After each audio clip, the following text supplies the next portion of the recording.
কচু শাক বানানোর জন্য আমাদের প্রথমে কড়াইয়ের মধ্যে তেল দিয়ে দিতে হবে।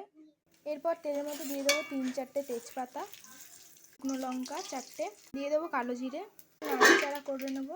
লঙ্কার গুঁড়ো, হলুদ, জিরের গুঁড়ো আর চিনি এবং কাঁচা লঙ্কা ফাটিয়ে দেওয়া হয়েছে মিশ্রণটিতে। এই মিশ্রণটা দিয়ে দেবো আমরা। নাড়িয়ে নিলাম। এর মধ্যে আমরা বাটি ধোয়া জলটা দিয়ে দেবো। এটা আমরা কিছুক্ষণ কষিয়ে নিলাম। মশলার মধ্যে দিয়ে দেবো আমরা চিংড়ি মাছ, দিয়ে নাড়িয়ে নেব। থেকে তেল ছেড়ে দিয়েছে। এখন আমরা দিয়ে দেবো সিদ্ধ করা কচু শাক,